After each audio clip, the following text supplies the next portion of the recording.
Hello, this is Blue Star, defender of Equestria, and this is my afterthoughts review of Celestia with Vice. Oh, Princess Celestia, you finally got an episode all your own. I'm just so glad that you finally had the opportunity to show that you have feelings too, you know? And it was just so touching between you and Twilight. Oh,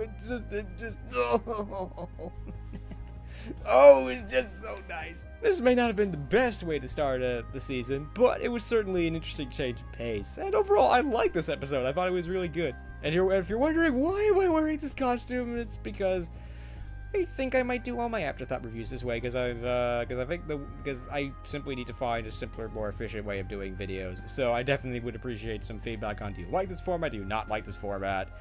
Because yeah, I definitely need to find a different way to do videos. And let's just say that this may not always be my background. So yeah, so now I'm gonna take this off and and we'll get on to this episode. So, obviously the big thing for me in this one is that Celestia finally had a chance to actually show a little bit of her character and show that she's not just this all-powerful figure and she's perfect. It's like, nah.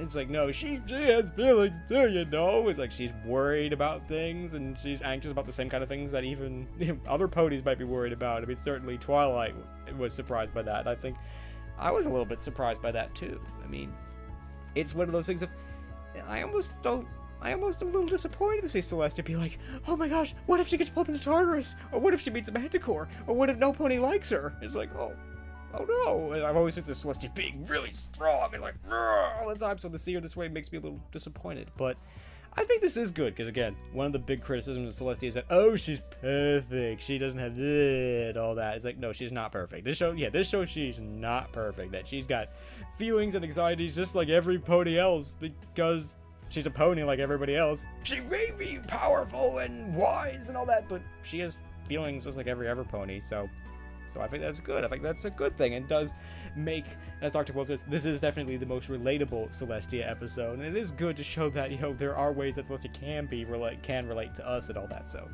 yes. So yeah, I could almost do an entire episode on just what did we learn about Celestia and Celestia's character, but that'll be for a video for another time, I guess. The big thing here was that, oh, it's like, poor Twilight. It's like in the classic Twilight way. Twilight's like, oh my gosh, if I send her here, this will happen. If I send her here, oh my gosh, that'll happen. I can't send her anywhere. It's like something's gonna happen to her no matter what I do. Oh, that's kind of what made this cool about Twilight and Celestia. It kind of felt like a mother teaching her daughter about how to deal with her own children. It's like, oh, that's kind of nice. And you know, and showing that, you know, I was worried about the same things that you're worried about now. So don't feel too bad and all that. I think that was good. And that was sort of the surprising thing about this episode, is that this lesson really is focusing more on the adults. And you know, Dr. Wolf is, you know, wants to see more lessons focused on adults, which I'm a little hesitant on, because I know people hate it when you say this, but it still is true that it is a show for kids. It's a show for 6 to 12-year-olds, so not exactly for lots of lessons aimed at, you know, adults, but, I mean, specifically at adults. But, you know, I mean, one or two wouldn't be so bad.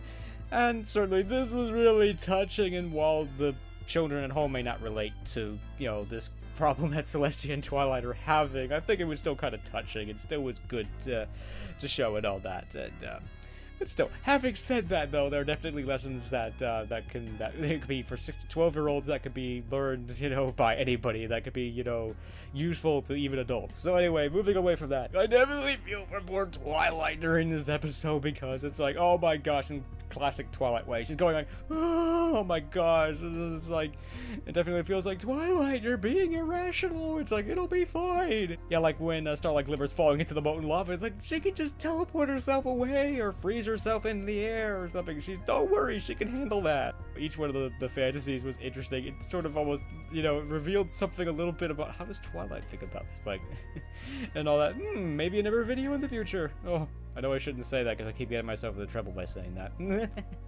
But anyway, yeah, but it's like, oh, but it's still sad though, especially the part where it's like, oh no, it's like Sunburst and Starlight Glimmer, they got pulled into the, I assumed they're deaths. Oh no, that's terrible. As I watched Satsuma Sean's video, it's like, this is another reason why I'm glad I don't watch promos and stuff, because everybody was going, I was gonna say nuts about that. It's like, oh my gosh, what does this mean? What's happening and all this stuff? It's like, oh, could this mean this? Could it mean that? It's like, no, it's just a fantasy by Twilight. Actually, it's more like anxiety by Twilight. Oh dear. Some reason reminds me of a line from Fraggle Rock My Boober. It's like, this was no fantasy, this was a prophetic nightmare. But fortunately, those things will probably not happen and all that. And so, still, this was certainly an odd way to begin the season, because it wasn't a two-parter. There wasn't, as they say on Babylon 5, a big crisis. It was really the aftermath of the previous episode of the previous season finale, which was, in a way, kind of surprising in itself, because I don't think that's really happened before, where it's like, oh, well, sort of, I guess. I mean, might have happened around season 4, but, but it's like, yeah, it's like they're getting medals and stuff, and the whole thing with the medal not quite fitting around Thorax's neck. I'm sure this was the animators kind of fudging this, because I'm sure they went and was like, it won't go around his horns. What do we do, boss? We'll just fudge it, okay? We'll just assume they somehow figured it out. We don't know how, but yeah. It's like another interesting thought. It's like, at first I thought Cadence and Shining Armor were not here, but they are. They're kind of just sitting at a table in the back. I found that kind of strange. At first I thought, they're off somewhere, somebody has to be in charge while all the other princesses are here, but, oh well. Another interesting thing is, like, I think it was pretty obvious. It's like, ooh, it's Mr. What is it? I forgot her name. What is it? I think it's Mare. It's like, it's Mr. Mayor. I'm pretty sure that pony that she's walking along with is Mr. Mayor, because he has sort of a similar cutie mark, and it kind of makes sense. But that was kind of interesting. Overall, this episode, it was an interesting and odd way to start the season, but, particularly because it's like, oh, Starlight Glimmer has to leave. Really? But she just got here. You can't leave now. I mean, certainly in a way there's a lot to analyze about this. It's like, is it really time for Starlight Glimmer to leave or not? I personally think no, it's not. I mean, sure, she got a medal and all that, when I think about it, it's like, the main six did just as much, if not more, in the first few seasons, and it wasn't time for them to leave or anything that just yet. So, but still, it is a good point, though. In some ways, it's another one of these. There are some things you could really stop and think about, and it's like, is it really time, or and all that, or what is this revealing about Celestia's character or Twilight's character? But yeah, so there's definitely a slower, not as it's like, again, there was no big crisis during this episode. But, it is good, to give the characters a moment to just sort of, okay, all this has happened, now what happens? It's like, we've defeated Chrysalis, we've liberated the Changelings, now what? What does this mean for us? It's like, in theory, Starlight Glimmer, in theory, has nothing more to learn from Twilight. I'm not sure if that's necessarily true or not, but, it's like, well, okay, well, now what?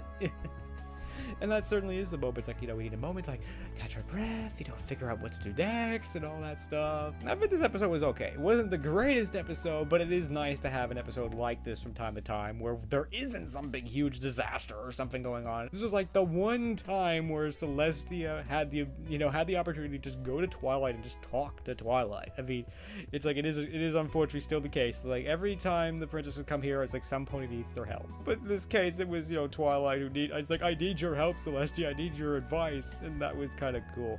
There's another thought. It's been a while since Twilight's had to ask us advice from Celestia. Still, I think overall this episode was okay. Perhaps not great, but certainly was definitely an awesome episode for Celestia. Celestia finally got to express her feelings and stuff a little bit, and I think it was just really cool, and yeah, there was definitely some things you could stop and think about, and overall this episode was okay. Perhaps not great, but okay.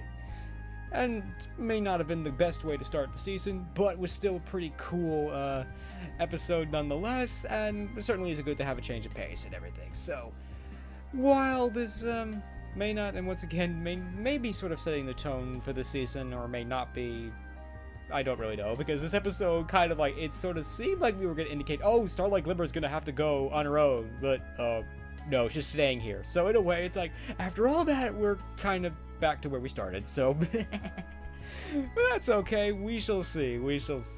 I think some people were theorizing, oh, Chrysalis might be coming back, or maybe this, some thoughts on that. It's like, I don't think Chrysalis is going to be coming back, at least for a while. Maybe she'll appear during the season. I would think, maybe not. Maybe she just lost her entire army. It's like, it's going to take her a while to figure out how to recover from that and what's going to happen next. At least I hope so, anyway. So this episode was okay, but I definitely appreciated them finally giving Celestia an opportunity to bare her soul and, you know, express her feelings just a little bit. It was okay, and it was certainly a nice change of pace. So I'm definitely looking forward to the rest of Season 7 and seeing where this season takes us. Yo! And as always, thank you for commenting, liking, and subscribing, and until next time, this is Blue Star. Stay strong, and pony on. Blue Star out.